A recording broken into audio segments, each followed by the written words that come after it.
ഇത് എന്താണെന്നറിയാമോ? ഇത് ഇച്ചിരി പയറും ചെറുപയറും കൂടെ കുതിർത്ത് എടുത്തതാണ്. ഇത് 1 മണിക്കൂറോ 2 മണിക്കൂറോളമായി ഞാനിതൊന്ന് വെള്ളത്തിൽ ഇട്ടിട്ട് ഇതൊന്ന് കുതിർത്തെടുത്തതാണ്. ഇനി ഈ കുതിർത്തെടുത്തതിനെ ഒരു മിക്സിയിലിട്ട് നല്ലവണ്ണം ഒന്ന് അരച്ചെടുക്കാവേ. ഇത് നല്ലവണ്ണം അരിഞ്ഞ് കിട്ടിയിട്ടുണ്ട്. കണ്ടോ, ചെറിയ തരിപ്പുണ്ട്. എന്നാലും നല്ലവണ്ണം കുറച്ചുകൂടെ വേണമെങ്കിൽ അരയ്ക്കാം. ഇതിൽ വേണമെങ്കിൽ പാല് ചേർത്ത് വേണമെങ്കിലും അരച്ചെടുക്കാവേ.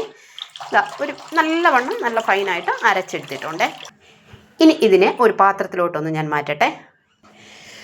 ഞാനിതൊരു പാത്രത്തിലോട്ട് മാറ്റിയിട്ടുണ്ട്. ഇതെന്തിനാണെന്നറിയാമോ? നമ്മുടെ മുഖത്ത് തേക്കാനായിട്ടാണ്.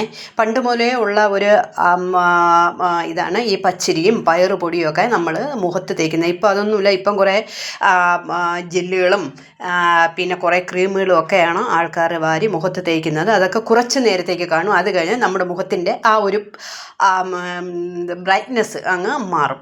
അപ്പോൾ ഇത് നിങ്ങളൊന്ന് തേച്ച് നോക്കൂ. ഇത് വേണമെങ്കിൽ നമുക്ക് സ്ക്രബ്ബറായിട്ട് നമുക്ക് വേണമെങ്കിൽ ഉപയോഗിക്കാം. അല്ലെങ്കിൽ ഒരു 5 മിനിറ്റ് നമ്മൾ ഇത് മുഖത്തൊന്ന് തേച്ച് പിടിച്ച് ഒന്ന് ഉണങ്ങിയതിന് ശേഷം ഒന്ന് കഴുകിയിട്ട് നമ്മുടെ മുഖം നോക്കിയാൽ നല്ല ഗ്ലേസിങ് ആയിരിക്കും മുഖത്തിന്. ഇതിൽ വേണമെങ്കിൽ ഒരല്പം പാലുകൂടെ ചേർത്തിട്ട് വേണമെങ്കിൽ നമുക്ക് മുഖത്ത് പുരട്ടാം.